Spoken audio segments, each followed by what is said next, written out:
Hello, everybody. Thank you for joining us here, broadcasting to you live from the Milky Way galaxy, the solar system, planet Earth, North America, the United States of America, somewhere west of the Atlantic Ocean that has dumped. Oh, my Lord. I was reading a story and it was talking about the trillions of gallons of water that have been dumped into Florida, Georgia, North Carolina over the past week or so with this devastating, catastrophic, something just out of a bad movie, really, situation that we have on the East Coast. My name's Brian Engelman. This is the Agree to Disagree show. Thank you for joining us here on the New American Media. Really appreciate you being here today. That, of course, is TV's Blake Walley. You can find him on X. He's at TV's Blake Walley, right? At TV's Blake Walley? Yeah. Sorry, man. My head's thinking about a million things at once. And down here, we have a special guest. This is Grizzly. Grizzly will be joining us, and he is down in North Carolina. He's going to tell us what is happening. We're getting some reports from some people, but he has his report, and he would like to talk to us today. So without further ado, let's jump into today's show.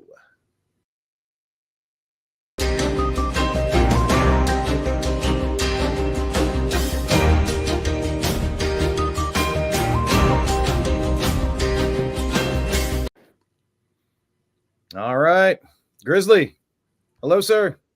Thank you for joining us today. Can you set us up with the basic details of where you are, how reliable is your feed, and just kind of set us up, man. Welcome to the show. We brought you in as a friend of a friend to find out what's happening. What are you seeing? What are you going through? And just say hello, everybody, in the beginning, sir, if you would.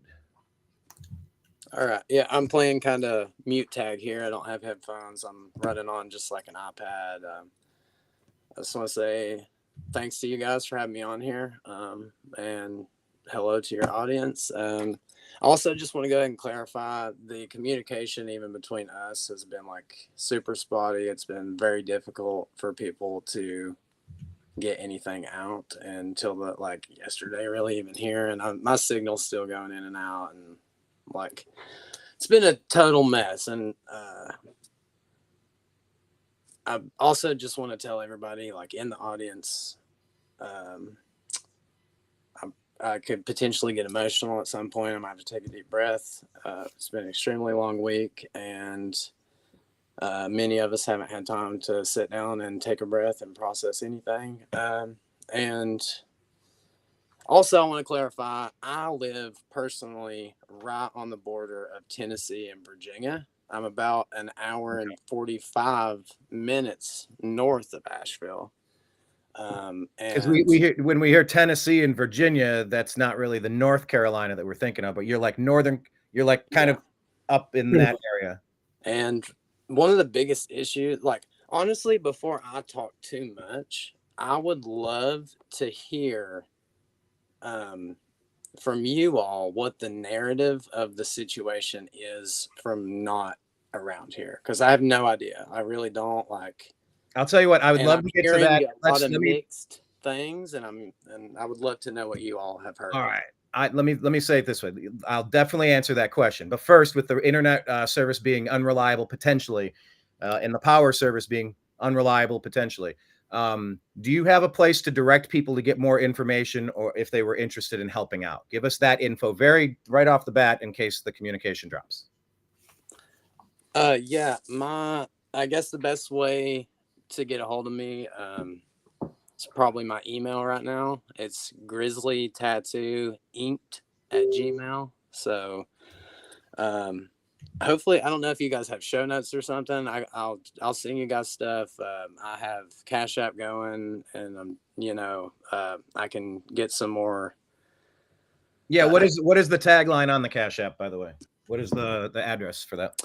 It's capital FAB, well, lowercase, capital F, lowercase ABLED, capital REMEDIES1. It's Fabled Remedies 1. Fabled Remedies 1 on Cash App. If anybody would like to assist, maybe Blake could toss that on the screen. Maybe he's 2 steps ahead of me already. I don't know if I got this spelled right there. Fabled Remedies 1. That look good on the screen there? Or EDIES? Yeah. Yeah, that makes more sense. There we go. Okay. I will answer the question while Blake starts that off. Basically, the long and short of it was there was a little bit of reporting on it, and now there's not. Now there's not enough. I can tell you where my personal opinion lies. I see $4 billion going to America's 51st state, Israel. I see $4 billion going to America's 52nd state, Ukraine. And I hear people saying, oh, guess what? You can apply for $750, just like in Lahaina. Oh, by the way, yeah, we're out of resources. We've been flooding our country, the United States, with illegal alien invaders. So sorry, FEMA doesn't have any more funds. We can't really send much more. Now, there's a little bit of discrepancy as to how true that is and how true it's not. There's a lot of nuance and shades of gray there, but the priorities of this country are completely upside down by any metric that I can see, without getting too far into the weeds on any of those singular details. That's how I see it in a brief nutshell. Blake, how would you describe the reporting as you've seen it since this hurricane just leveled the southeastern United States? Yeah, I'm not seeing a lot from the mainstream media, and I'm seeing a lot from the alternative media, and I'm hearing that there's a big problem with the lack of funding from FEMA and that they might be blocking people from giving aid. I'm also hearing that there's a pilot flying around a helicopter looking for victims. They've been threatened with arrest for interfering. It's bad because we're supposed to be counting on the government at this time. That's what we fund FEMA for, but they seem to have more money for Ukraine and illegal immigrants than they do for the residents of this country, which is disturbing if that's true. So that's so the word. In a nutshell, that's kind of what he and I are seeing. And I think to piggyback, add one more component there to what Blake was saying. Yeah, we saw Hurricane Sandy when Obama went up there and shook hands with Chris Christie, and it was a big thing. It was right around election time. So yeah, Blake was saying that the legacy media, the lying legacy media, they're not giving you much of it at all because the Democrats are not shining. They're not stepping up. They're doing fundraisers in Los Angeles. Biden's like, I gave all I got. I got nothing else. It just seems like they don't care. Trump's down there actually busting his ass, making donations, like trying to raise multiple millions of dollars to help. So it's definitely a campaign issue as well. If you're against Harris, Biden, Obama, Kamala, whatever, like that whole regime of the Democrats, then you are jumping on this to say your funding is out of whack. You're doing all this investment globally, Ukraine, Israel, everybody gets our billions. But when it comes to our basic infrastructure, you guys are nowhere to be found. You're hardly helping the people at all. So that's going to be obviously ramped up because we're 1 month away from the next election. So yeah, there's a lot to unpack, and we've been covering this for a week and a half. So there's a million angles we could take it from. But as far as the answers we've provided, what did you think? What came to mind with some of that stuff? Does any of that ring true? Is anything obviously not correct? Is anything better than we know or worse than we know? My initial response is I'm honestly kind of terrified. It's a fucking disaster zone down here. Excuse my language. I'm probably going to Feel cuss. free to use whatever language you wish. You're welcome. Honestly, some of the details I could go into are extremely graphic and disturbing. That scares me, honestly, to hear that there's like hardly any coverage. And from what I understand, it's mostly just focused in Asheville anyways. And honestly, like I just told you guys, I'm an hour 45 north of Asheville, and the whole local economy here is completely crashed. I live in a tiny county, one tiny town in a tiny county in Virginia, and our whole electrical grid has been down all week. The water filtration plant was down. It's running on generators. The cell phone towers are on generators. And I know there are hundreds of towns like this in that situation, and that's if you're lucky. There's also all the information I'm getting. I can't claim everything is a fact, but I'm connecting with real people in real areas all around here. And the only information I've been getting at all has been through like local, this is my family member. My father's a retired local law enforcement. He put in 20 years here. I tattoo a lot of the local government here as far as I'm going to do my best. I'm not trying to say names. I don't want to single anybody out.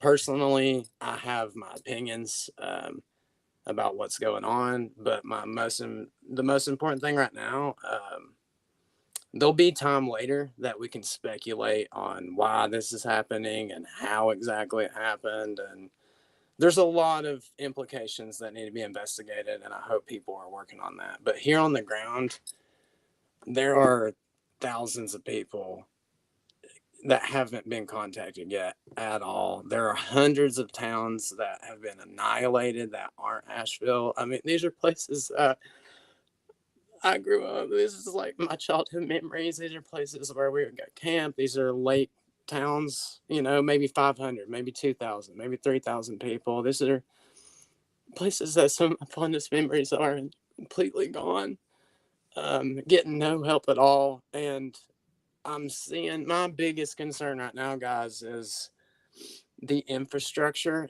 in the whole South is completely fucked. I mean, the roads, the highways, the electricity, hundreds of water filtration plants are gone, damaged, running on generators. It's completely non-sustainable.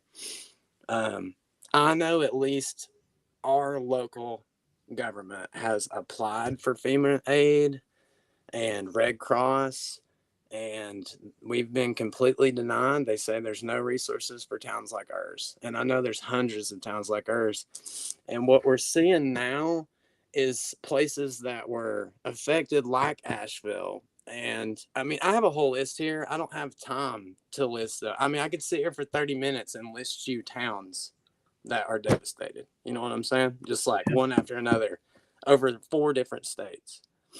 Well, list a few of them that like how well, it's all good. You're right. We're here in Asheville. It's kind of like, oh yeah, it's Asheville. It's a thing in Asheville. It's like, no, hold on. It's a whole Smith and Grayson County, Greenville, North Carolina, Candler, Spruce Pine, Burnsville. I just saw a report out there about that. Chimney Rock is completely gone. Me personally, this Tuesday, what we're trying to do, we've been clearing roads and trying to help here in our local area the best we can. But right now, we've been in contact with the fire department in Hot Springs, North Carolina. They have got apparently pretty much no aid whatsoever. They're a town of about 500 people. And it's completely devastated, dude. Everything's gone. Like, people are just sitting in mud with their kids right now, and nobody's fucking talking about it. Like, hundreds of people, dude. What kind of supply chain do we have? Like, you're at a tattoo shop, all right? So you have full power at your place, or partial, or it's intermittent? I got power here yesterday.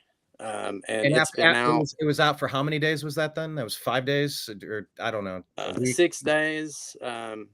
And at my house, I got power last night. We've had no water or power this entire week, and I've been going out working. Nobody's been able to shower. I haven't been able to cook shit. Honestly, I have it really good.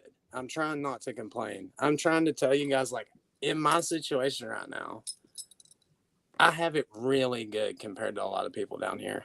Right. And I honestly don't, like, I don't know how this is going to roll out and affect the entire Eastern economy, especially now. Like, I don't even know much what's going on with these, like, shipping strikes and stuff. They're on strike is what's going on. But it is a perfect storm for this to be one of the most catastrophic events, natural disasters that's happened in the U.S. And the fact that they're not talking about it right now, we're 7 days in, bro, and there are towns, thousands of people haven't even been contacted. Like, they're literally sitting there with their kids waiting. Any day now somebody's going to come save me. Any day now the government's going to come save me.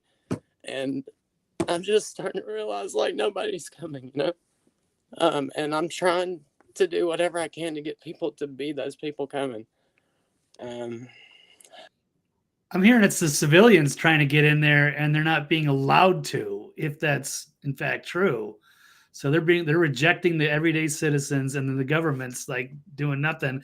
The weather's over. They should be swooping in with military resources, air shipments, anything, if not rescues, with all of the resources that we have. And now they're saying, oh, we're out of money.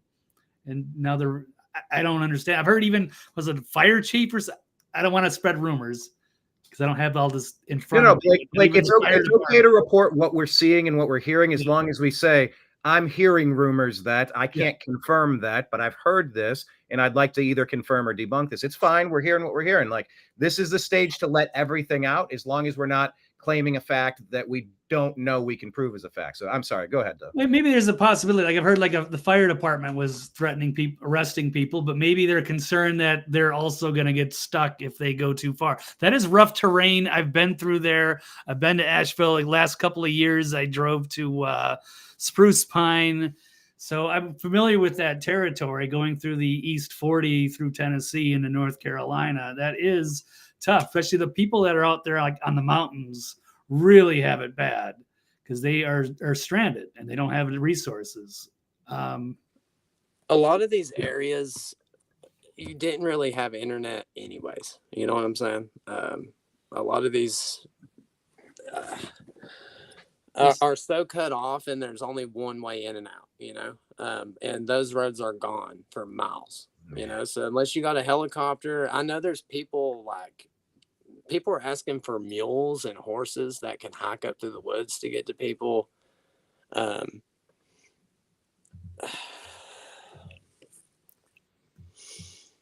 Yeah. My biggest concern, I don't want to get political at all. I know personally, like, I'm hearing extremely disturbing and extremely concerning allegations by real people in these real areas. I can't confirm them because I'm not there, and I don't want to. You're more than welcome to anything that I don't know. I'm trying to take a reasonable approach. My number one goal is people need help, and apparently it's being made out that like it's not a big deal. They're like broadcasting that there's just like a handful of missing people, and it's like, this is going to take years to recover from. The whole economy here at best is going to be wrecked. Like, there's going to be thousands of businesses gone. There's just no way to even get supplies into places. And my biggest concern right now, like, I'm this far north,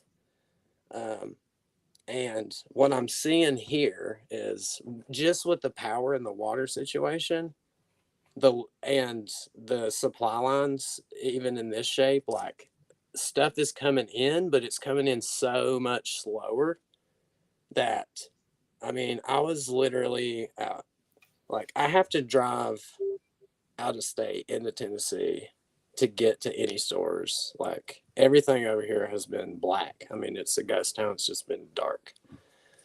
And as of yesterday, like, Kingsport, Tennessee, and Johnson City, Tennessee, they're north of Asheville. You're going to hit Irwin, which is devastated. Asheville's devastated. There's all these towns in between. Johnson City is kind of like, it's in good shape. You know what I'm saying? And then Kingsport's right after that. It's in decently good shape. But what's happened is there's been rolling blackouts. There's been water issues. But now people from Asheville and from these other towns are pouring into here looking for resources to take back there. And the only people helping all these other small towns are towns like mine. And we're running out of everything, man. Like, I can't go to Walmart and buy toilet paper right now. All the water's gone. You know, like, people are posting that I'm personal friends with, like, hey, I can't find. Like, I was at Target 2 nights ago. All the baby formula was gone 2 days ago. So I don't know how they're restocking it, how long that's going to take. But the demand to what's coming in, even here. So I can imagine that this is going on in hundreds of towns. You know, this is just my town. So if your supply, I really want to get, definitely I want to hear all of the stories and rumors that you've heard. We'll couch it with the fact people I know, legitimate humans, have told me this, whether it's true or not. Like let's just dump that out on the table. But first, tell me about the supply lines. You're talking about your Walmart is now empty. The stores are black. Like, how far back do you have to? Is there a travelable road for you to get backward further out to find a Walmart or some sort of store where you can get some of these essentials, or are you stuck where you are? I think our best bet right now is to try to connect to people like Kentucky, Ohio, Michigan, like north, and bring stuff in down, because like getting into North Carolina, South Carolina is like a huge issue. Like we're working just to get to the town of Hot Springs. Like we're having to be guided on like this very specific back road. It's going to take us way longer to get in through the fire department, because that's the only road that's cleared to get in there. And we're trying to bring in tractors and chainsaws and volunteers from people here, and people here have been sitting in the dark and they don't even know where they're getting food and water soon. You know, it's like, and businesses are they're trying to open up, but we're what people aren't thinking about now, like everything in all the food in my freezer and my fridge is rotted. And that's happened to probably tens of thousands of people that weren't even affected by the flood. So they're all going this week to try to restock just their fridge, just so they have food, and there's not going to be anything there. There's not going to be enough there. This is honestly like,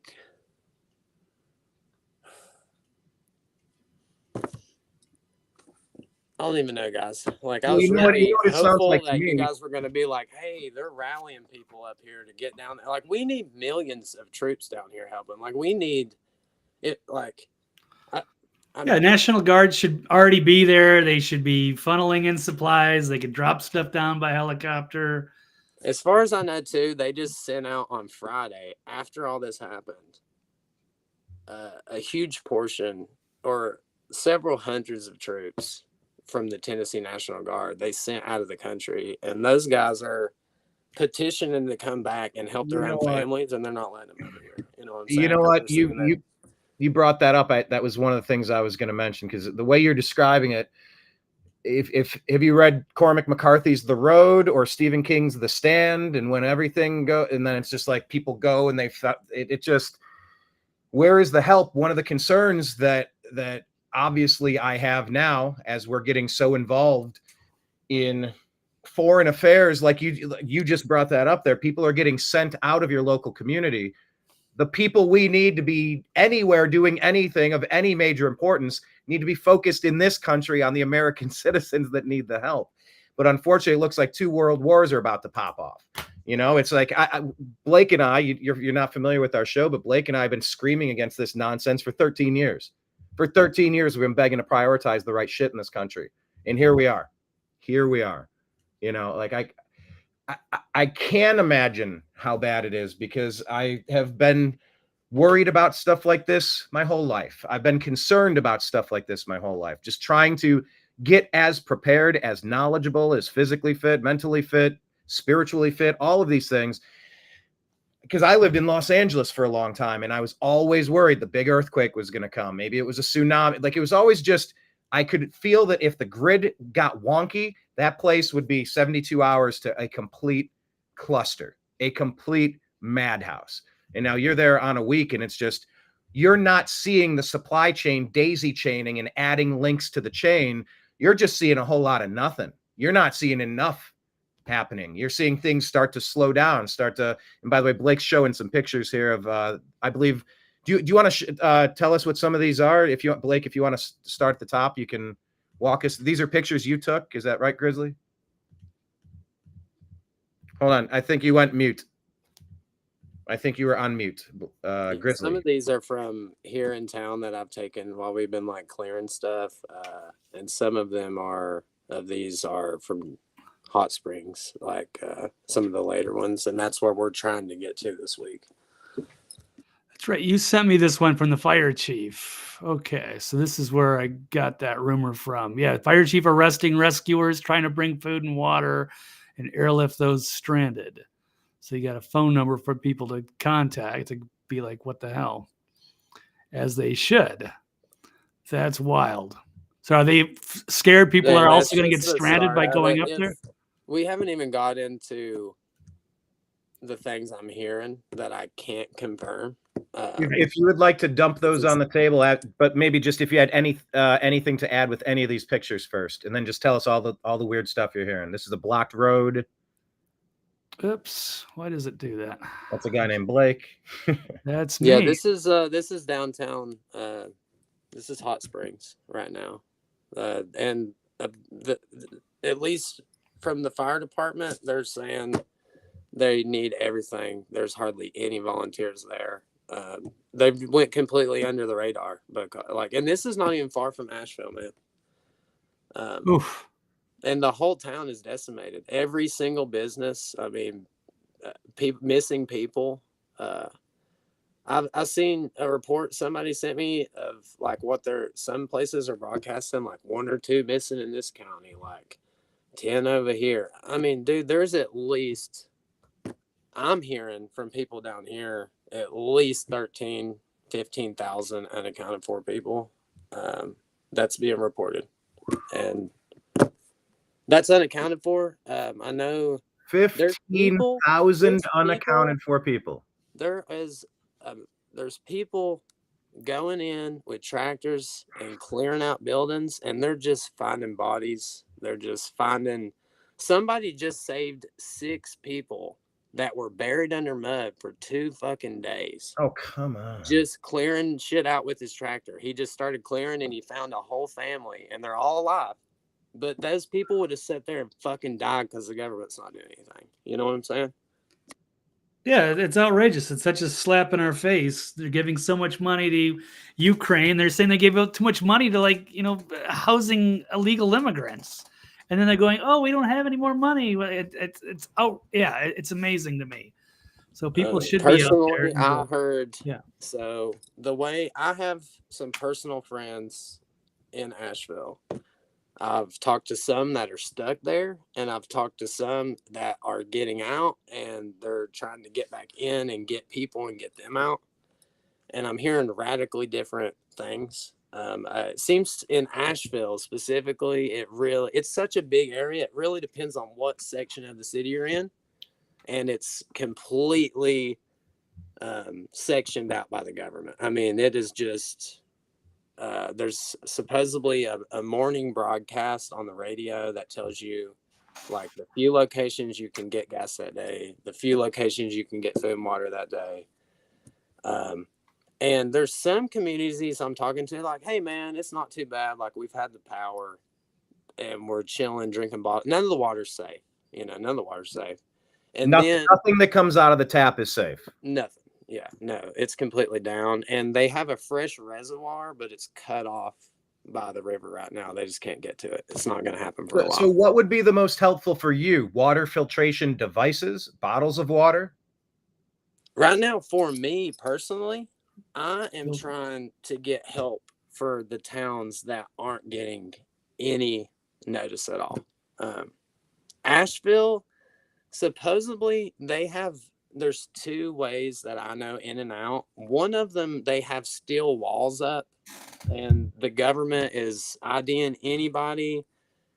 Even if you try to come in and you don't have a North Carolina driver's license, they have been turning away tractors, trailers full of donations and telling them to go somewhere else. They've been turning. Hang on, who's turning this away and why? Refresh me. Just the federal government. They have walls up, and they're only letting people that have a North Carolina ID in and out, period. Hold on. All right. You've said it twice. I'm just going to make sure I'm hearing this. So FEMA, who's supposed to be helping, has built a perimeter, and they're blocking assistance from coming in. I haven't been to the wall. I have talked to multiple sources of people that I know very well in Asheville. This is what they're telling me. I've also heard that there was a conflict. Okay. Pause on the conflict real quick. The FEMA wall, where exactly is that? That's outside of Asheville, or Where is that? Where are you hearing that is?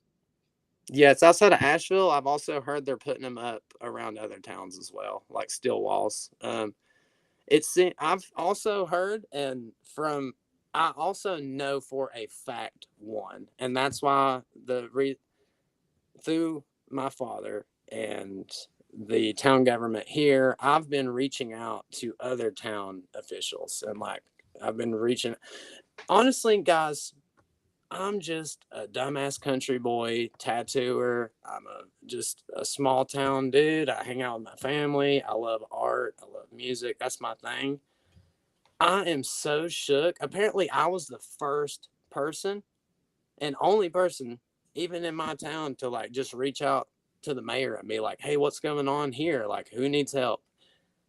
And all these small towns are just so overwhelmed. Like most of them, they might have like 10 cops. They might have like a handful of rescue and a small volunteer firefighter force. And then, oh my God, there's there's 12,000 people across the county that don't have power, and they live. The Appalachian Mountains ain't like a city. This is like hollers where it's real hard to get to. These are dirt roads. This is elevations of 3,000 feet up and down. This is not like driving around on even paved roads, and even those like major highways and those paved areas are devastated. But who honestly, like in our own county, like I was just told today, like when I get off here with you guys in a couple hours, I have to go meet up with my family because there's a woman right outside of town that's been sitting there for 6 days that can't leave her house because her driveway and everything is just covered with trees. So she hasn't been able to contact anybody until today. And that person, the only person that they can get help from is me and my mom. And we just live down the road. We're just like they're farmers, because the local government can't help them. They don't have enough people. They don't have enough resources. I know our local government was denied aid. The only people Who here. in the world? Who in the world? Do you know who said no? You don't qualify for aid during this natural disaster. I don't want to say names. Okay. But I know that the Red Cross and FEMA were reached out to by the local official government here, and they were denied and told that towns like ours don't qualify for help. So Okay. So how about this? Dump on the table all of the stuff you're hearing. The unconfirmed, the slightly confirmed, the just throw it all out. I'm hearing lithium mines. I'm hearing people in trees. I'm hearing Pompeii buried in mud. You'll never find people. I'm hearing the worst of the worst, sir. yeah,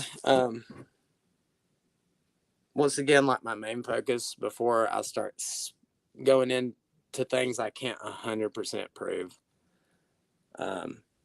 is I just want to stress the severity of like people need help here, and we need help from people not here. Like we need states that were totally unaffected, and the government is not going to help these people at a rate that is going to save them. Over the next few days and coming weeks, there is going to be people starving to death in the mountains, 100%.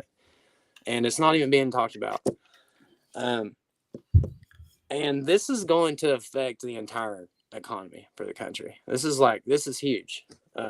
It's going to take years to rebuild. Who knows? Honestly, I'm going to get into some stuff here in a minute that is,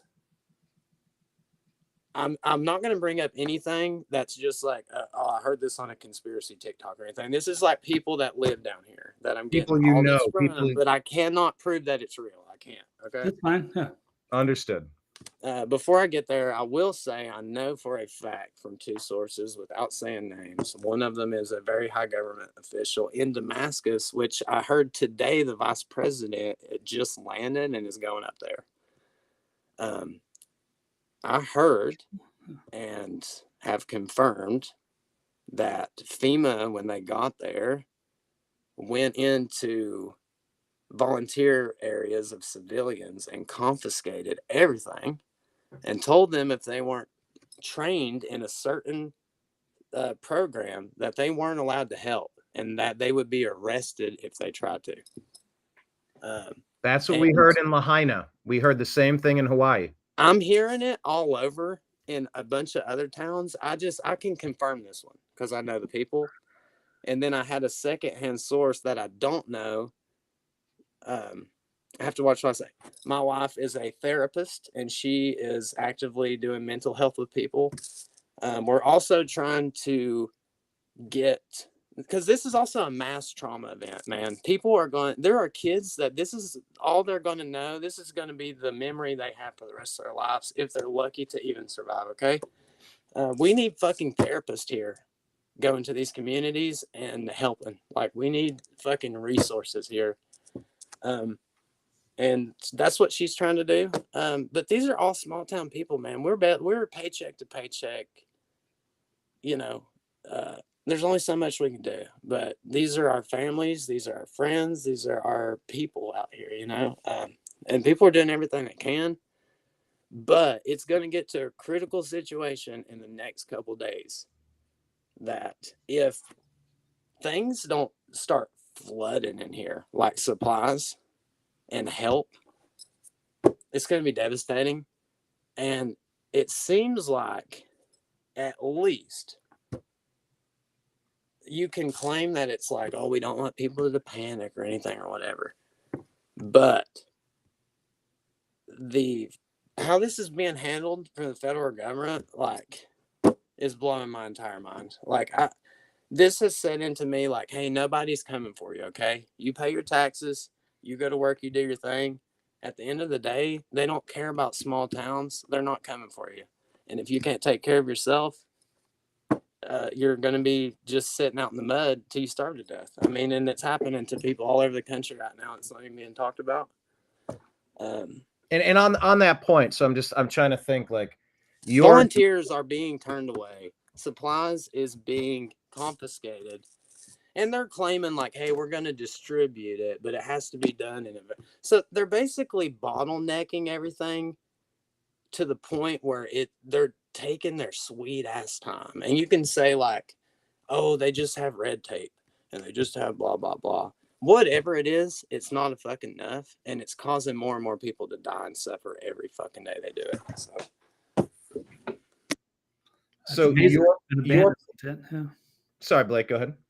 No, it's awful. The guys are being abandoned when the government, you were expecting like this is normal. We're supposed to help each other. And we have an agency set up for these very things. And they're doing everything to prevent that flow from happening. That is just beyond comprehension. So I'm trying to, make sense of this too. What is their angle? And I don't want to get into the conspiracy angle either. They should at least be on the news telling us why they're unable to do that. Or are they just trying to keep this under wraps and nobody knows and just let these people just quietly, I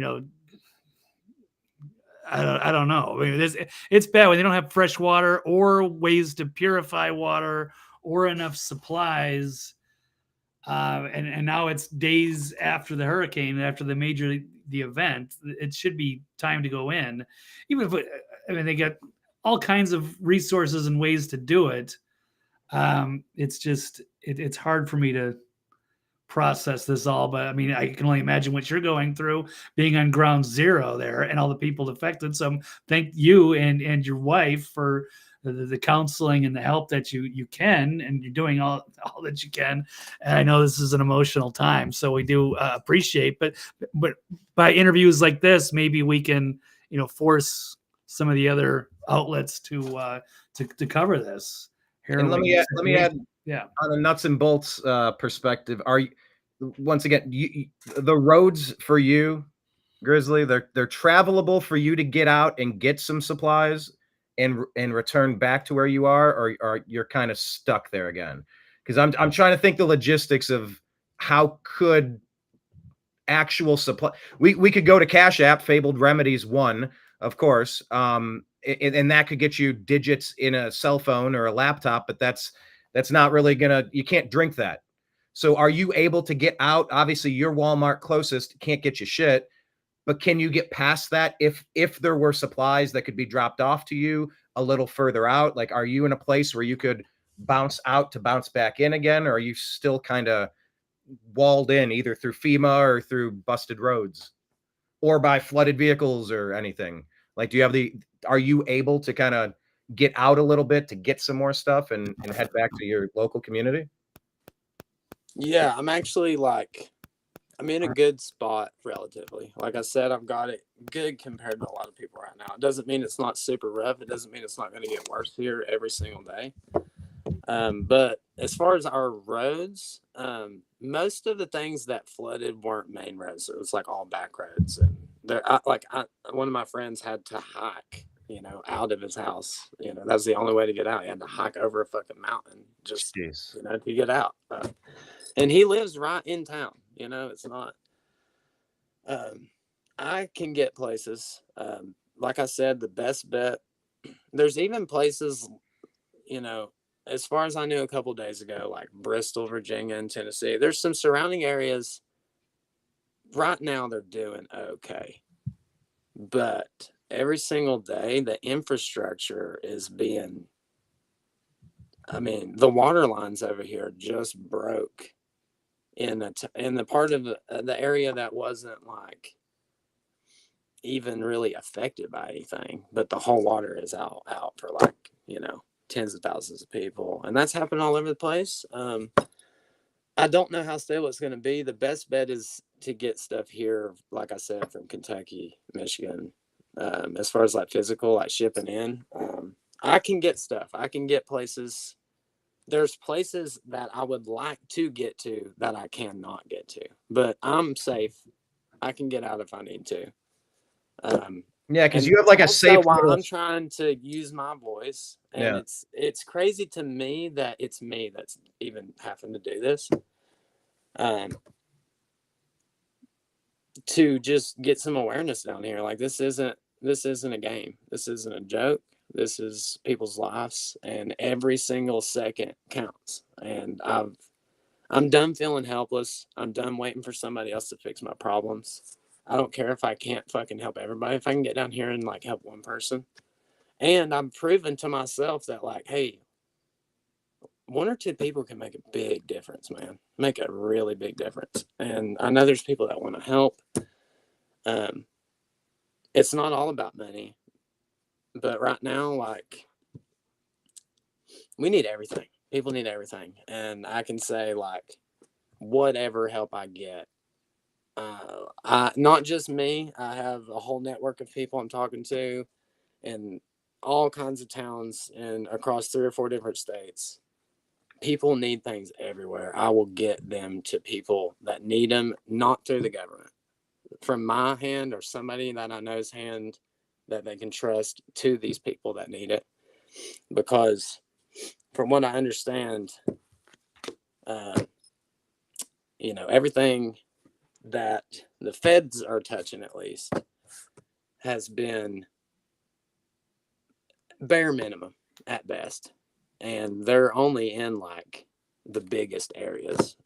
There's just so many places that are just, there's private citizens having to fly helicopters and pay for fuel to get these people out. And we're hearing that those people are being harassed. The government's not even stepping in to be hey, how can we help organize civilians? There's so many people I want to help. And they're just saying no, go home and twiddle your thumbs. We'll take care of it. And every day that passes, it's just getting worse and worse and worse. And now's the time we need strong leaders that will come and talk to the people. Tell them what you need. Don't be afraid about people panicking right now. Okay? People need to get this shit done, and they need to get it fast, and they need to help people. And then there'll be time to sit back and, analyze all the logistics, and we can conspiracy all we want. Right now, there's so many things I would love to talk to you guys about. Hopefully I can later. There'll be time for speculation. I know there's tons of keyboard warriors out there. Get in there and figure this shit out. I'm telling you right now, it's sketchy. That's all I'm going to say, because what's important is saving lives to me right now. Blake, tell us what this story is here. This is referencing what he just mentioned about the pilots, right? Yeah, this is one of them who's been outspoken. Yeah, hero pilot rescuing North Carolina flood victims. He's threatened with arrest for interfering because local authorities, yes, Jordan Seedholm, former law enforcement officer turned volunteer pilot, conducting life-saving rescue missions during the floods in the mountains of North Carolina. And yes, he sprang into action.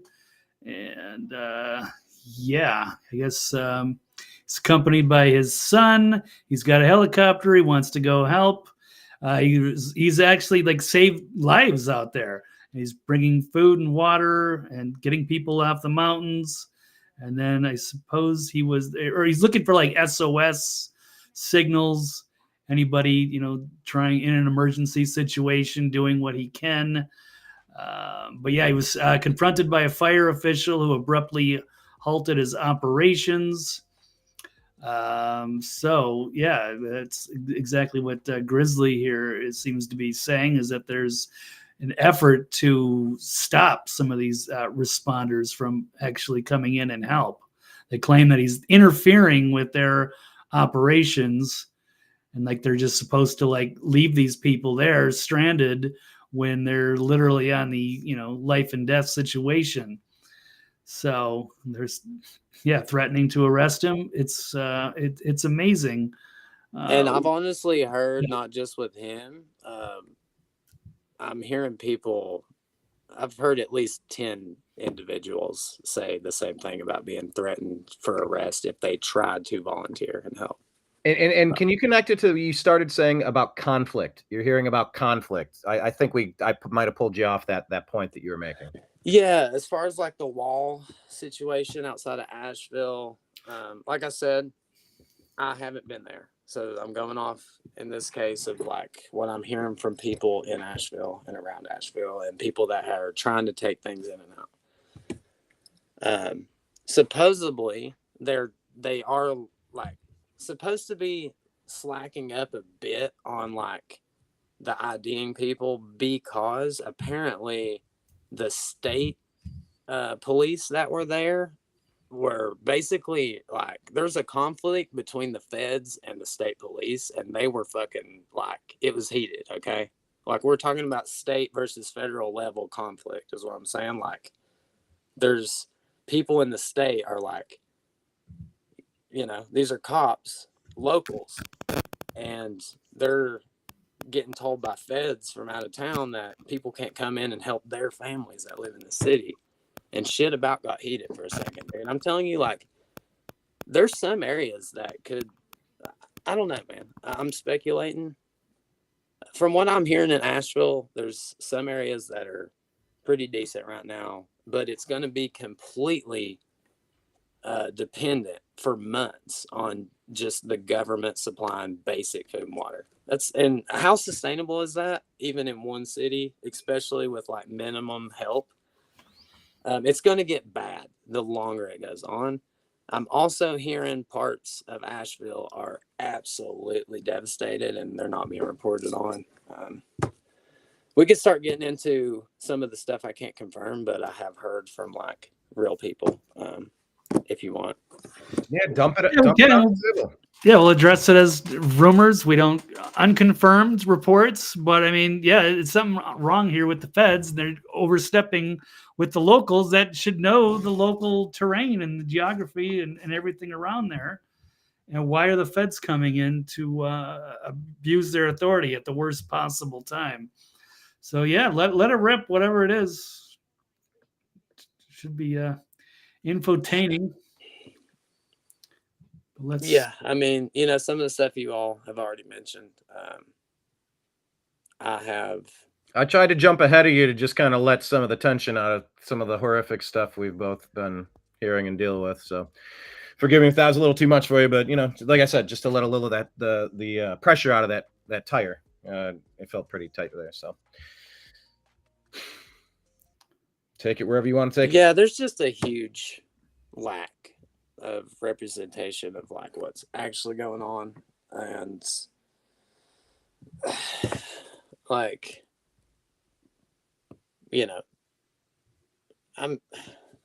by the way, as I will assure you that the people on one side of the political spectrum, look, there are people that believe when bad things happen to American citizens, we need to rally together and help as much as we possibly can. Everyone link arms and try something. Everyone grab a bucket and we'll try to empty a lake and put out a burning house. Like, and then there's the other side that doesn't seem to care at all. So don't feel like nobody is talking about this. Don't feel like nobody cares. Don't feel like because FEMA's coming in saying, well, we're in charge now. It's like, no, you're not. A large part of this country is more awake, alert, activated, and really fighting for the life of our country at this point, and fighting for the lives of the loose network we call a United States. It feels like our states are almost physically separating and shaking apart from each other, the red states to blue states, almost like they're incompatible ideologies that cannot continue. But what I'm saying is, I assure you, the JD Vances, the Trumps, the Republicans, the libertarians, the small government individuals, the preppers, the smart ones that love your neighbors and they hate the crime. These people are activated in ways that they've been sleepwalking since Kennedy got shot. But I think right now there are more people energized and activated than there ever have been in recent times. So don't be completely black-pilled here, because there are a lot of people like us that are just fired up about this enough to keep pushing it forward, because it's what our country needs to be doing. It's what our local and federal agencies need to be doing, is prioritizing moments exactly like this. I don't give a shit about Ukraine or Israel or China, Hong Kong, Taipei. I don't care about any of these places when our own areas are flashing red lights. Not to say there's not atrocities in the Middle East and in Ukraine. Of course there are. But we have our problem here that deserves our prioritization. And so, just once again, I'm just trying to assure you, like, it's not all hopeless. Like, people are really active and really angry at a lack of leadership on the federal level right now. So just I wanted to add that as a caveat. Yeah, and I mean, that's part of my worries. Like, we all know what's about to happen in a couple months at the end of the year, and this is going to be just really setting in right about that time. So I don't know what that looks like without saying too much. I'll leave that up for everybody else's opinion, because, like I said, I'll be free to speculate once people are out of danger, and I don't want to give any fuel to discredit how fucking serious this is. Okay, like, and by the way, I'll make this offer to you now, because I know your time is limited. You have a million things you need to do. I'll make this offer. Like, I would love to have you come back. Deal with what you have to this week, and, like, let's talk again in a couple days. Give us another report, and we're going to keep talking about it, because it's until it's stabilized, it needs urgent attention. So we can deal with some of those other issues down the road for sure. But the two things I want to get to before we have to go here is, number one, anything that you're hearing that you think, if there's any legitimacy to any of this, hey, keyboard warriors, can you look into this and help us confirm or debunk this? And then secondarily, if, for example, your home base there of that tattoo shop was a place that a vehicle of supplies could show up theoretically, what would you need? What like in the prioritization, like, what would be the most helpful? So first off, dump the things that we would love the keyboard warriors to confirm or deny, debunk or confirm, and then we'll get to the second part. First thing at mind, I got to talk to somebody from Asheville, lives in Asheville. I grew up with him my entire life. We went to middle school and high school together. I've been in bands with him. We've played music together forever. And I didn't know if he was dead for 5 days, Me and some of my buddies were literally about to fucking get the Jeep and get the AR and hit the streets. You know what I'm saying? Luckily, we got a hold of him. He's okay. He's found a route.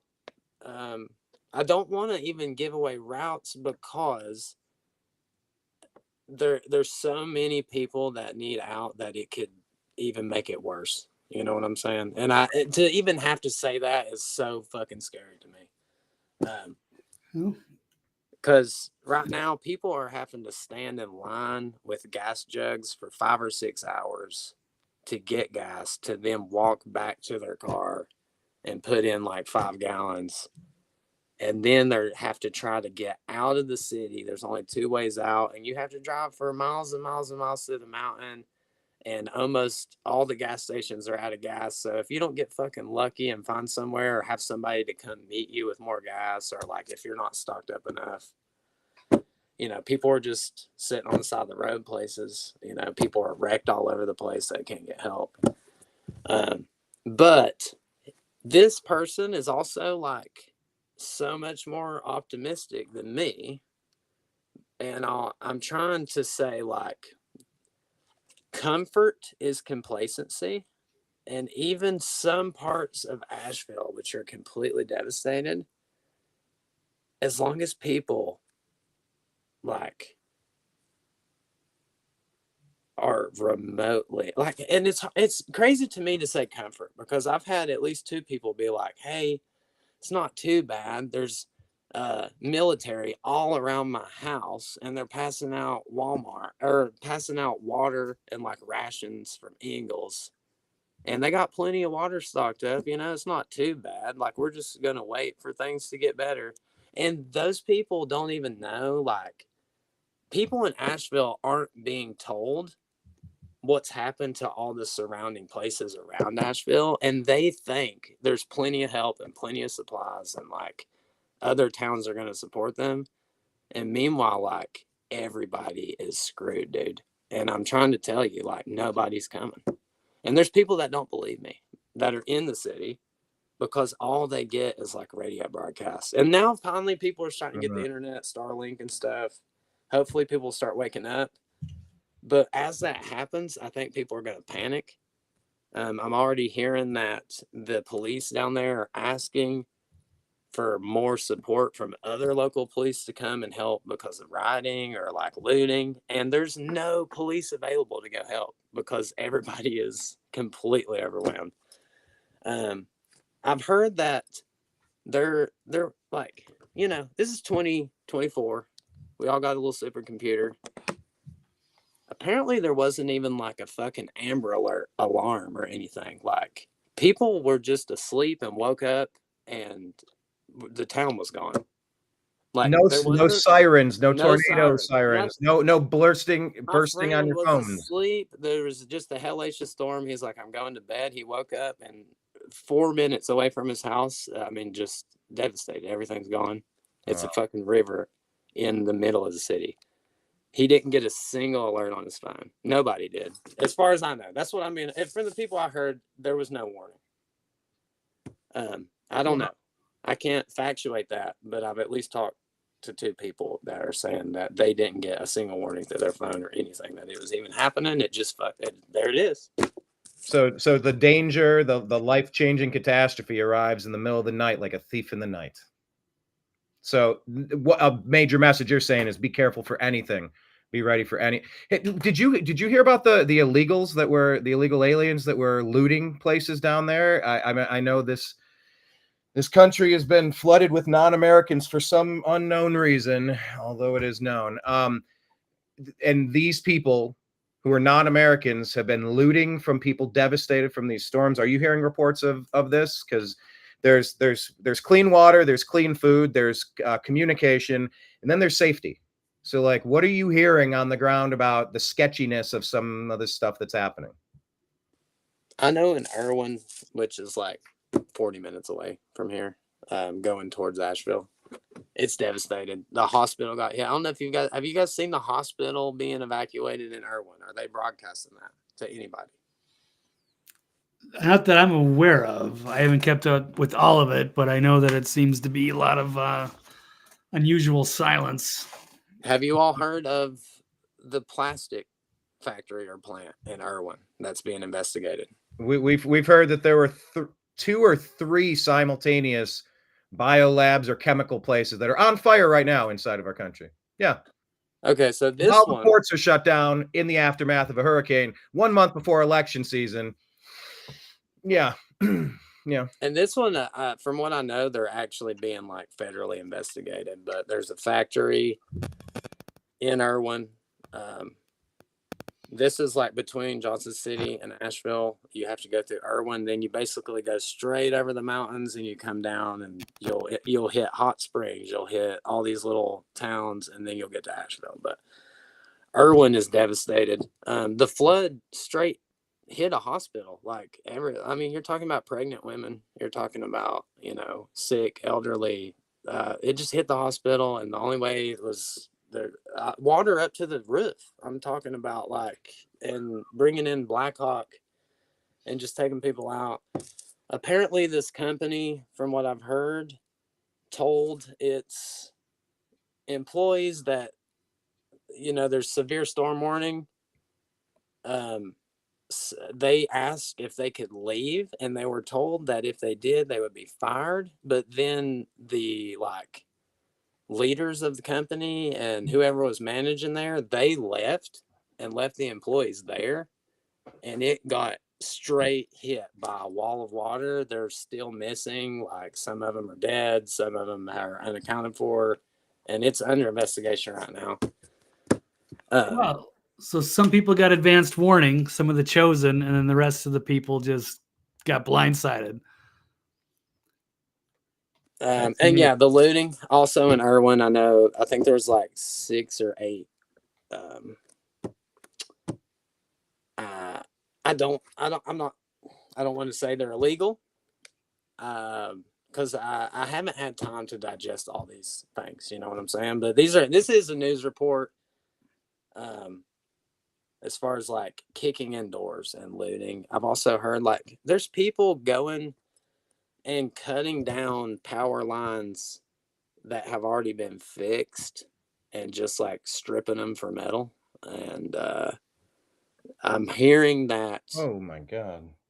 There's a whole group of tractor trailers that were bringing supplies into Asheville, and they got all their tires slashed suspiciously. No, we've definitely been seeing those reports for sure.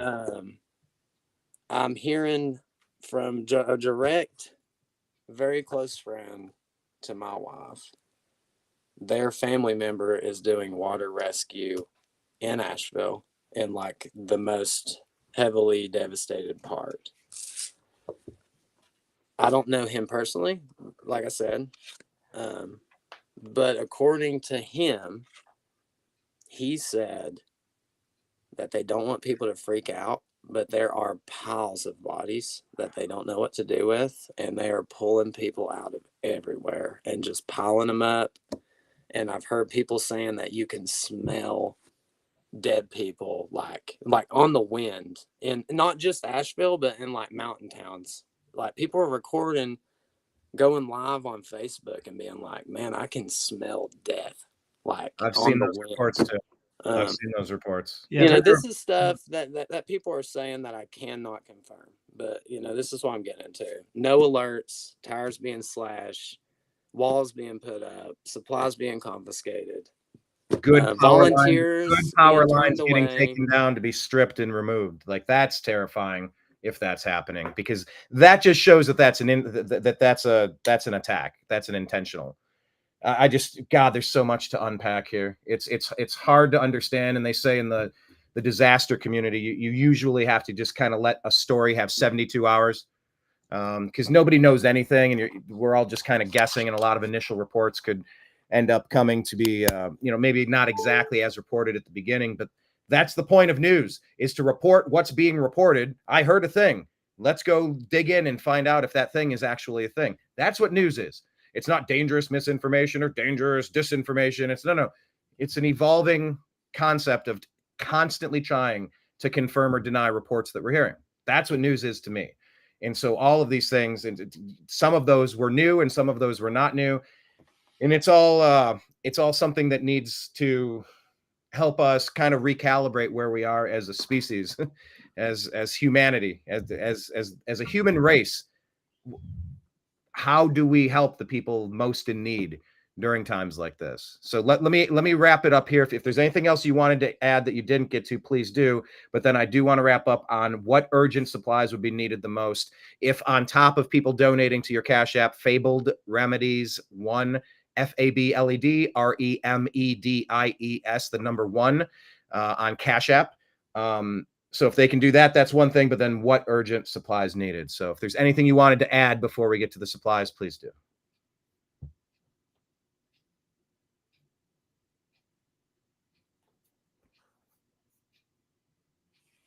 Okay. Sorry, I just sent you guys my email. I have a super country accent. I'm sure people are like, this dude sounds like cornbread. I don't No, even know no, what he no, said. You know? no. You're going I want good. to wrap it up with letting people know what I'm personally trying to do, and I hope I can inspire other people to get involved. Mostly, I just want people to know this is something that's going to affect everything. Okay. Like just because you're sitting and chilling right now does not mean this isn't going to affect you in a month from now. Okay. Right now, personally, I'm trying to get resources. I'm networking with Red Rum, the motorcycle club. I have family that's members. It's like a nationwide thing. They're trying to get tractor trailers up here, but we need to fill them. And they are going to, we have bikers that are personally trying to go to people. Like, this is going to have to be grassroots. The government's not going to do it fast enough if we want to help people. Okay. There is no shortage that people aren't going to be able to send enough. That's the problem. But sitting around, just more and more people are going to die, and more people are suffering every day.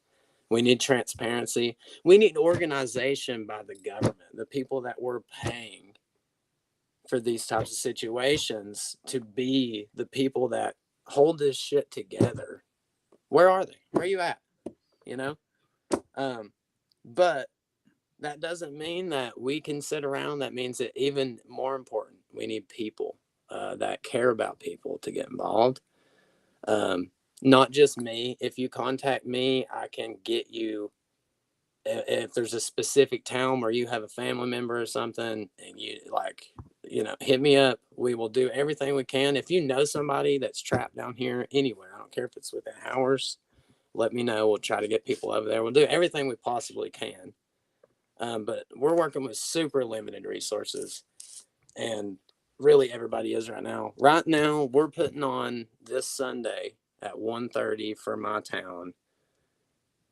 Me and my family are going to cook. We're going to cook out totally for free. I invited anybody in town. The town government's sharing it. I contacted the local linemen that are putting up lines, the fire rescue. So we're trying to feed the police. We're trying to feed the rescue. And we're trying to feed people here in town that are less fortunate, that haven't had a hot meal all week. Totally free. Anybody can come. I'm just asking if you are able to come, to bring something, anything, batteries, diapers, formula. I mean, there's so many children right now. I'm a father of 2 young kids, and that is honestly what's driving me right now more than anything. Okay. We need everything. We need hygiene products. We need camping gear. Winter is coming, man. Winter's coming, bro. People are going to be living in shacks. It's already happened. People are taking flood debris and building shacks out of them because they don't know where to go. Okay. People this winter. Hold on. We're not. All right. We're not talking about. Okay. We're not talking about Haiti. We're not talking about corrugated metal sheeting for roofing and chickens and goats walking by, bare feet, this and that. We're talking about America. People are trying to grab broken pieces of splintered wood to cobble together some sort of shanty, some sort of shack. That's what you're saying. The state of this emergency is that's what's happening. They're trying to take the broken debris and at least make a shack so they can sleep under something here in America while we're spending $8 billion in other places than here. That's what you're saying. I'm telling you, there's people right now that the last thing anybody heard from them was, hey, my phone's about to die. I'm outside of Banner Elk. I'm outside in the mountains of, Greenville or Grayson County, whatever, wherever. My phone's about to die. I haven't had food or water for 3 days. Somebody please help and come find me. And that's it. And now it's been 4 days later. Nobody's heard from them. You know what I'm saying? Nobody's coming to help. Okay. There's going to be months from now, people are going to find bodies. Like, I don't even know. I hope to God that I'm wrong, guys. I hope so fucking bad I'm wrong. But what I'm seeing with my eyes, man. Yeah, I'm hearing it's bad. They found people in trees. It's everywhere. And if people are allowed to sit out there without any more rescue, it could be thousands of people. It's just completely unnecessary. And yeah, you're right. As winter kicks in, that's a higher altitude area up in those mountains. It gets very cold at night as soon as the sun goes down. So yeah, you're gonna have people freezing on top of everything else they're already dealing with. You're gonna have people spending this winter in FEMA camps or in shacks. Oh God. 100%. All right. Then before I go, please also, like I said, we're doing this cookout. We're trying to get donations. Anything we get from this, and we're bleeding our own local people dry. Like, we're just trying to get help any way we can. It's not sustainable for us to do that. So if anybody can help, this coming up Tuesday at 5 a.m., we are taking tractors, we're taking chainsaws, we're taking volunteers, and anything we get up until then. And we're going into the mountains. I'll be on the ground in Hot Springs, North Carolina. We're going to be digging up mud. We're going to be cutting down trees. I will have a better idea of personal experience in a more devastated area. If you guys want to talk again later in the week or something, whatever's happening. Yeah, let's if we can. I would love to get some quick hits from you to kind of get some updates and kind of keep the energy moving. You're talking about cutting wood, so like you're saying stuff from like Home Depot would be helpful, like chainsaws. What other tools could you use? Yeah, people need shovels. People need chainsaws. Really, we need fuel. Like Fuel.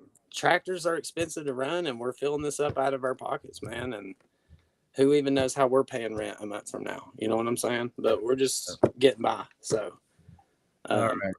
Damn. Well, I appreciate you jumping on the show today. Once again, the Cash App is Fabled Remedies, the number 1. That's FABLED REMEDIES, the number 1 on Cash App. If you are able to help Grizzly, who is helping other people, which is really what the Solutions Institute was about, what Tony Guerin and the Grass organization was about. And, that's how we connected with Tony. That's how Tony connected me to you. And that's how we're trying to connect you to anybody watching us. It's just, clicking the stack of dominoes and seeing if it can spread far out enough where some people can get some more help right now. I will be talking with you offline. If you could shoot me a message privately with your address of you said there's a place that you're getting deliveries, you're getting things, you actually have some stuff, like you have a home base where some supplies could get delivered theoretically. Is that true? Yeah, I'll get you a good address. Yeah. Obviously want to make sure it's safe and how people are out there. And this is a sketchy time. I don't really even know who's trying to accomplish what with what's going on. Yeah. By the way, I wouldn't give your address out. This would be if we could set something else but up. I have here at my shop, I'm lucky. I have the building that I rent I have a way bigger space than I need. So I pretty much just sectioned off like the part I need to tattoo out of. I have like I've got like 2,000. I've got several thousand. I've got 4 extra rooms back there empty. So if I can fucking fill those, I will get that to people. I guarantee it. I will take pictures. I'll send it to you guys. I will make sure it's transparent. And I have people that are bringing in tractor trailers that I'm talking to so I can help get stuff to other places that I personally can't get to that need it. This is going to be months of work. So understood. It's greatly appreciate you for giving us the details of this story. And definitely to get more rescue efforts underway, and we'll do what we can on our side. And thank you for you. And your please, for the love of God, hug your kids. Tell your wife you love her. Give her a kiss. take a moment, go outside, look at the sun, and think about what you have, okay? Because there's a lot of people that aren't going to get that for a long time. And pray for these people. I don't care if you're religious or not. I don't care if you're a Christian, Muslim, whatever. I don't care if you're pagan. Fucking pray for these people, okay? Pray for these people. Absolutely, we are, and we will continue to do that. And like I said, we would love to have you back to kind of stay in touch, like keep a lifeline out, a direct report, whatever you think is important to tell people. We'll, go out, do what you have to do. We'll circle back and we'll talk. We'll bring you back to try to see, get the updates and see if there's anything more we can do to assist you for sure. I'm sorry you're going through this, brother, but you're doing the right thing. You're doing everything that you can. We can do what we can with what we have, with where we are. I've got kids that I want to have a future in this country, and I want them to feel safe. I want them to feel like they can be successful, and I'm dramatically seeing that being that option is getting farther and farther away from them every day, even before this happened, guys. Even before this happened, okay? But right now, this is what we have to focus on, and we have to get through it. So Grizzly, thank you guys so much for your time. Absolutely. I hope people share the shit out of this. Think for yourself. Don't trust the mainstream media. Don't trust, think for your fucking self, guys, okay? These are people. These are humans. These are people with families. Thank you guys so much. I appreciate it. Will do. Thank you. Thank you. Brother, we'll be in touch. Bring you back in soon, Grizzly. To be continued, sir. Stay safe. And yeah, let's stay in communication in that group thread that we have going. Like we'll talk offline in between when we can bring you back in. But like, stay safe. I'll try to keep you. Sorry, I left my mic. I'll try to keep you guys updated with what I'm doing and where I'm at, and if I'll have signal or not, and stuff like that. Yeah. Just stay strong, man. You have a lot of people praying for you, and there are reinforcements on the way. There are millions of people that are pissed off that this is not more organized, that this is not more effective, and we're not going to shut up about it. So we promise you that. We're going to keep working. You just stay strong every day. Just, take another deep breath and one foot in front of the other, brother. Thank you, guys. All right, take care. There he goes, everybody. There's Grizzly. Once again, that's Cash App Fabled Remedies 1. Wow, Blake. What say you, sir? That was something, wasn't it? Yeah, it's wild. Still, we're just already several days into this, and you'd think there'd be more happening. I mean, it's a tough zone to get in there, rugged terrain and that, and with the roads shut down and the extreme weather and the floods. But now, what's the excuse, and why are they refusing aid, and why are they stopping people from helping? All the volunteers that have gone out there, and they're being turned away or threatened. And that's also scary that there could be, opportunists there, slashing tires of trucks and stealing supplies or looting. That's also disgusting too. Whether they're native to the country or not, it's just something that shouldn't be done to your neighbors when you're getting people at their lowest point. And tough stuff. And where are the resources? And then to hear FEMA and all the lame excuses, it's just unconscionable. Well, let's go ahead and pivot. Let's just do a quick hit on all these things, and we're going to wrap this one up. That went a little longer than I anticipated, but it's all right. Yeah, it's an important situation that we need to talk about. Once again, finally, to help Grizzly stabilize after this disaster, if you can send anything on Cash App, $ Fabled Remedies 1, FABLED REMEDIES, the number 1. He's out there in at least a temporarily, all things considered, decent situation. And he's trying to take all the resources he can to help the community around him. You heard he's trying to network with a whole bunch of different groups, and that they have some space if they can get some supplies, and they're just trying to redistribute those out. Let the feds do what the feds are doing, but you can't be blocking the rest of us. Like we all got to chip in a little bit here. Help your neighbor out. What is this here about the grid apocalypse hitting Carolina? 360 substations are down. Power restoration could take months, and we've given away our power restoration stuff to other countries, and we don't have the capability to build it here. Oh my God, Blake! If we were ever being invaded, It wouldn't feel much different than it feels right now. Like everything is getting constricted, getting ready to flip a switch on. Well, this is kind of stuff that would happen in other countries, not us. We were different. We were more organized. We were better than that. Yeah, those are kind of things you hear about in other countries. They get devastated, but their government's so incompetent and corrupt that there's nothing that they would do. And the United States would be the ones sending aid. But now things happen in our own country, and we can't count on FEMA anymore. So yeah, this is a bad situation. So it's going to take months to get these substations and their power restored to all these areas. Meanwhile, this is, October 3rd, months that's into the winter. So it's going to be hard to, put the infrastructure together during the coldest months of the season. It is a little tougher up there. I mean, North Carolina, you don't think it's, south, somewhat warmer weather, but up in the mountains, it doesn't make that much of a difference. When the sun goes down, it gets cold pretty quickly. So they're going to have a problem on top of that already is with, heating and what have you. So, hey, Blake, how do you feel about taking a trip down there? I mean, it's possible. I'm only maybe 3 hours away from there. I'm not sure, but yeah, somewhere between that. Let's talk offline. I have a couple of ideas. But tell us about this story here. Would you agree or disagree that FEMA is doing more harm than good with their rescue efforts? We heard from Grizzly there once again. Cash app him at Fabled Remedies, the number 1. Fabled Remedies 1. Is FEMA doing more harm than good with their rescue efforts? Well, I guess we just heard it from him. I wasn't even 100% on that, but according to Grizzly, yeah, it seems like they're interfering, or they're refusing to allow the locals to help because they're not trained or certified or qualified, what have you. That's bad enough. And if they're just, creating a barricade and they're not allowing the supplies to go through, then yeah, they are doing more harm than good.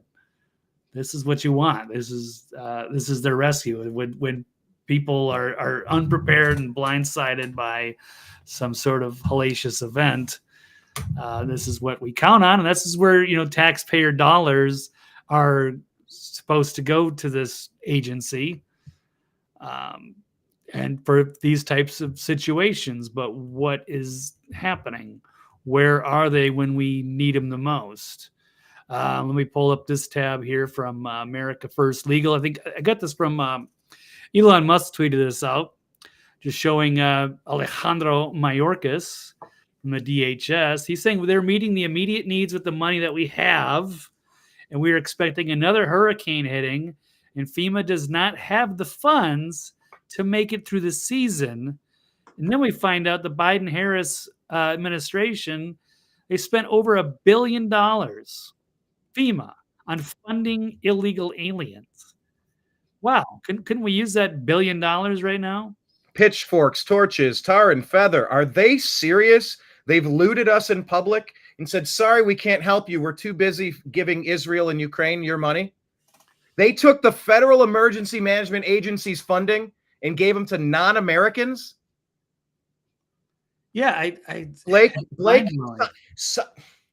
sign me up to be the liberals were sign out me of, up to be the person after the tribunals, after the treason charges, after that's all adjudicated. I would gladly volunteer. Go ahead. Yeah, no, I hear you. My God, I'm so blown away by these the leftists, the liberals. Where are you? What the fuck? I mean, they are just completely lost souls that just don't seem to be helping at all. Like, we're going through a massive crisis in this country, and they have their priorities in the wrong spots. These are nonpartisan issues, and you don't hear a peep from them. This is something that we should this transcends left, right. Should be all of us together trying to help each other out. Yeah, we saw what happened in Hawaii. And I don't know. I mean, Frankie was saying, would this have happened under Trump? If Trump was in power, would that have happened in Maui and now in North Carolina? in that region? I don't think so, but I don't know. I don't want to make this a partisan issue, but I can't imagine him turning a blind eye to this. Of course, he wouldn't support this insanity of all the money that goes to, like you said, Ukraine, Israel, and to, housing illegal immigrants that shouldn't be here anyway. And it's like they keep printing money out of nothing. So, I mean, at this point, we're $35 trillion of debt. Oh, and now we're out of money. Oh, isn't that convenient? Oh, yeah. Remember when they said they couldn't build a wall so that you could have better processing centers and you could modernize the process so you could just kind of get a grip on how much toxicity is flooding into your country? Oh, no, we don't have money for that. Here go hundreds of billions of dollars to Ukraine, to Israel, to a million places. Where's the foreign aid coming to the United States right now, Blake? Yeah. Where is that foreign aid helping us? Never. Is anybody helping us with foreign aid? No, it's a one-way street. We give our money and our taxpayer dollars, are the people that we represent us in Congress take our money and ship it overseas. All right, Blake, let's do this. Let's try to maybe wrap this up in 15 minutes. I got another show coming up with Mike Barra, Strictly Football. Right. Blake, do you want to join us for Strictly Football? Anyway, maybe your team's good. Your team's good. Team is doing well. I don't know. Maybe I can make a cameo. We'll see. Oh, that'd be awesome. Get to the Vikings. All right. Yeah. I got a lot of stuff going on myself. I don't know. That's fair. Let's just tear through these stories and then we'll see, because we got to shut this one down, then relaunch the next one. But okay, so FEMA doing more harm than good with rescue efforts. FEMA's a joke, says Dennis Mace. Hello, Dennis. Thanks for finding us. Hit subscribe and like, please. We appreciate you. Please share the show. This is exactly what I was saying about Ukraine and illegals taking priority over disaster victims. I guess you touched on that as well. Did you have anything else you wanted to add about FEMA doing more harm than good, or Ukraine and illegals? Yeah, I mean, we should just hit a quick lightning round on some of it. I did want to make a point. I think this was put out by Glenn Beck. Active duty U.S. Army gives update on the West North Carolina Hurricane Helene victims. Says the U.S. government is not letting them go help people on foot. They're not going to let us go on, or the consequences will vary. People are asking why we don't use animals or four-wheelers and stuff like that, because they have to approve whatever they have before they're able to. And then if they don't approve it, we cannot do it. So there's like this chain of command and this bureaucracy getting in the way. So there are people there, even in the military, that are there to help, and then they're not allowed to do it. So she's saying there's literally nothing they can do. I hear you. I hear your frustration. Also, people are saying civilians are doing this. You can do what you want. But we just talked to a civilian, and they're having trouble too. They're not certified or what have you. And then the civilians, even that have their own helicopters, are being turned away and threatened. So yeah, that's bad. That's bad when Batman shows up with his helicopter, and you're like, nah, I'm good. Like, I'm sorry, you're underwater. You're not good. I'm the Cape Crusader here to help. I'm flying in on my damned private helicopter. Nah, we're fine. Right. Makes And sense. then adding else, this longshoreman strike here is not well timed, because there's more supplies that could be coming in. Blake, or is it perfectly timed? That could be. This whole thing stinks too. And I'm mostly a pro-union guy, except when they get too powerful and too greedy. And this one is not making any sense. I think that was also in the stack, one of the questions that I had. Yeah, the longshoreman strike is an attack on Americans. And in a way, it kind of is, because it disrupts everything. And I think they've put out a pretty fair proposal by offering those guys, I think, like a 50% pay increase over the next 5 or 6 years. To most people, that would sound pretty reasonable. So what is going on? There could be a corruption issue there as well. This could be staged by Biden, Kamala, for all we know. They're going to try to make things feel the pain for a while, and they're going to come in and try to save the day. It could be something to do with the mafia, who's close to some of these unions. Biden is the mafia. China. Yeah, he's its own. Our politicians are gangsters. So there's concerns maybe about stopping automation. I get that, but I mean, you're going to be, and these guys bragging about how he can cripple the economy. But I mean, you're going to hurt everybody for this because you need more money. I mean, how much do they need? I'm all for having workers get a good wage for what they do, but not if you're going to they're going too far with the greed. Yes, here's one of them: Biden to stay out of the port strike. Union boss threatens to to cripple the economy. We've got some dock workers are earning more than $400,000 a year, and I believe the union boss is making like $700,000 a year, which is just absolutely outrageous.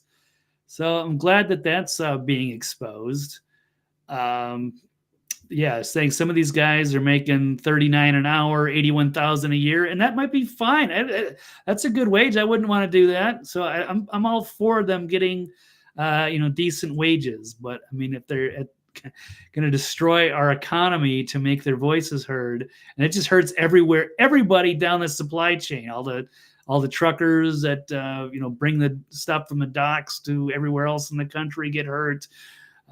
People are going to not get the goods that they need. It could cause all kinds of problems. Yeah, here's another one. Longshoreman, American threatening leader, is a yacht-owning millionaire with allegedly unsavory connections. So, yeah, just they don't want the automation. I get it. Sometimes there's technological advances which threaten people. I wish we just had a different way of organizing the economy so that these things wouldn't happen. But that is a reality of this industry.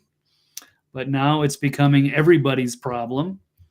And that needs to be resolved. So I don't know, this could be some sort of October surprise type of issue. And they're gearing up for some way to turn this in their favor. I really don't know, but this needs to be exposed as well, or we need to speculate on what's happening.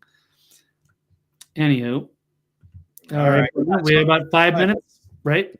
Yep, exactly. Yeah, this is the worst possible time to have a strike when the whole southeastern quadrant has just been whooped. This is real bad news. You don't need any supply chain. You need extra supply chain assistance. You don't need to cut off supply chain assistance. It's the exact opposite. I mean, I guess if you had anything else to add on that topic, go ahead. And if not, I mean, we're talking about people that are not doing their job or doing the opposite of their job. Would you agree or disagree that the Department of Justice is committing election interference on Trump?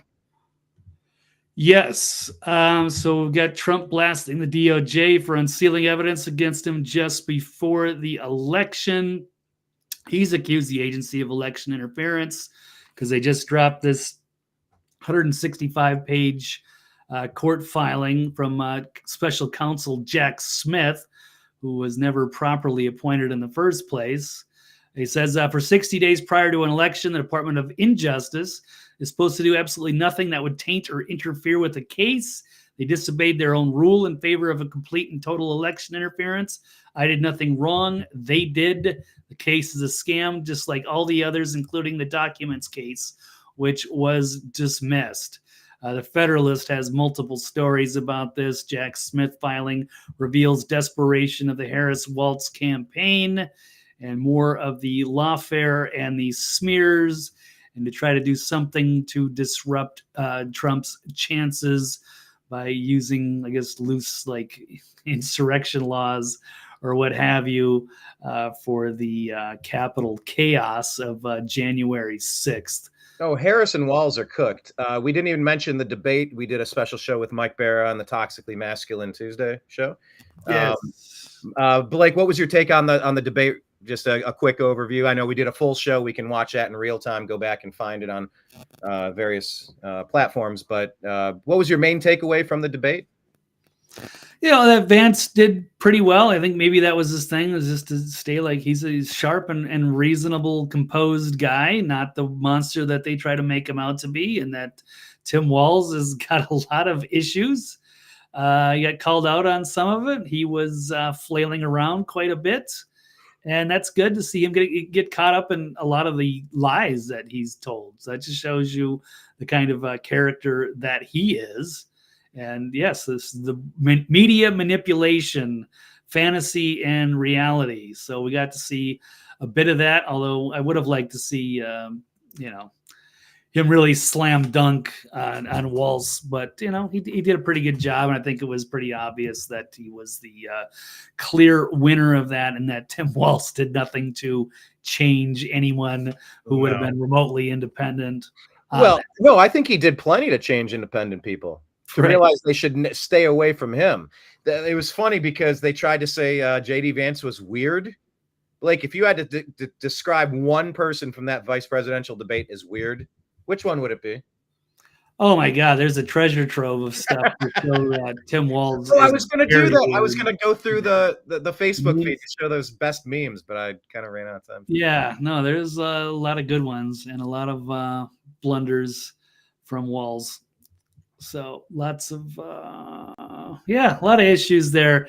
Did not go well as expected. So that's pretty good. But at least it gives other people a chance to see that, because the way that the liberal media portrays stuff, where it's just all negative about J.D. Vance, all negative about Trump, and all glowing and positive.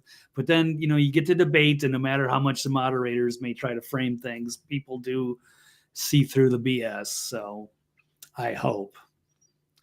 And we should see a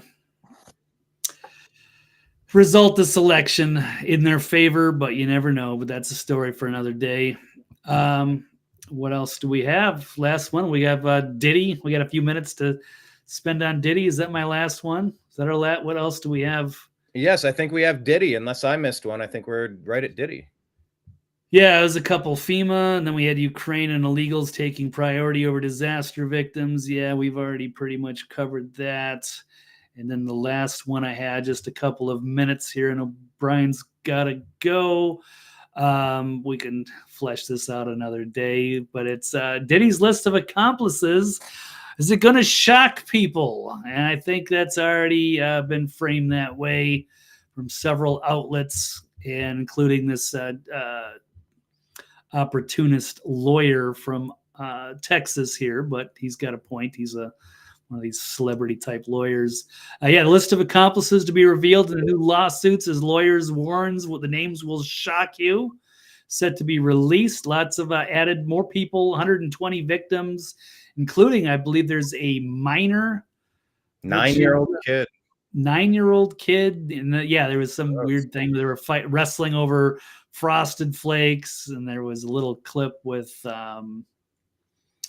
I forget the comedian's name.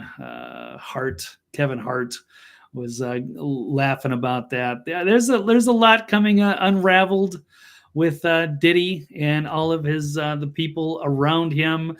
You could see names, of course. We know Leonardo DiCaprio, Ashton Kutcher is apparently in a panic over his relationship there. I even heard Denzel Washington. I don't know. I hope not. I want to believe that there's some good people in Hollywood and that Denzel was one of them. But a lot of people attended these parties, and they could be panicking as the truth is starting to spill out. There was a crazy interview on Piers Morgan with Jaguar Wright, who used to be a sex worker, and she was, I guess, participated at some of these parties, whether they were freak-offs or the white parties or what have you, and that there were a lot of people were filming stuff. And that this is going to be brought to the light. Yeah, a lot of big names. Oh, yeah, there's the Jay-Z, Beyonce, who knows? But yeah, a lot of A-list celebrities, and it's all going to tie into Harvey Weinstein and Jeffrey Epstein. So get ready. It's going to get explosive. But hopefully we'll see it, because the truth needs to come out. Get ready, because this shit's about to get heavy. I just settled all my lawsuits. You Debbie. Yeah. Eminem. It'd be so empty. Oh, I thought that was Beastie Boys. Get ready. Something get funky. My name's Mike D. And I don't know. I'm terrible at lyrics. He yells, kick him up and let two fly. Hands went up and people hit the floor. That's Paul Revere by Beastie Boys. That one. Good call. No, I'm terrible with lyrics, so. Well, yeah, Diddy is terrible. These accusations are terrible, and the other people attached to these are terrible, and it's all going to come out. It's going to be salacious, and we will cover it because it's the honey pot of Hollywood. It's Hollywood's honey pot. It's the Jeffrey Epstein of the Southern California region. So this is how you get the record deals done, though. Casting couch, buddy. Casting couch. Weinstein, right. Epstein. Just need a 3-day freak off with lots of baby oil and good to go. Yeah, horse tranquilizer and ketamine. Yeah, ketamine. Man, I actually I had a conversation with somebody who was snorting ketamine. That was interesting. More prolific than I thought. I've never done. I've done a lot of drugs, but I've never done ketamine. It just doesn't really appeal to me. But yeah, it was. Anyway, I'll tell that story another time. We're out of time for today. Blake, tell everybody where to find you, sir. You find me on TV's Blake Walley on Twitter X, and what am I? Eccentric Perspective on YouTube. And then I guess thenextlevelnews.com, which will be my website, and that's where the archive is. So that's what I got. And then Brian, what's your show coming? Yes, there it is on the screen. And also, if you want to go ahead and throw Blake a little support there, he's on Cash App as well. Blake W99. Blake W99. Yes, we're going to be hitting reset, refresh, and we're going to launch another show, Strictly Football, here on the New American Media with Mike Barra from Toxically Masculine Tuesdays, and maybe special guest Blake. Who knows? Blake's a very busy man, but he's Vikings, right? Vikings. What do they skull? Something about the yellow skull. Skull. Yeah. What does that mean? I guess that's like the Nordic Viking word for skull. So when they would kill the enemy leader, they would drink blood out of a skull, but it's skull. So, wow, that's next level. Talk about next level news. That's next level news. Okay. That goes back a long time. Skull Vikings. Yeah, that's back from the 60s. All right. Well, then please subscribe, hit like the New American Media and the Agree to Disagree show. Definitely on Rumble, on YouTube, patreon.com/the New American Media, on Venmo. If you want to send us anything, it's at Brian Engelman, BrianEngelman. Spotify podcast, the Agree to Disagree show. We're everywhere. Just find us, subscribe, please tell some friends.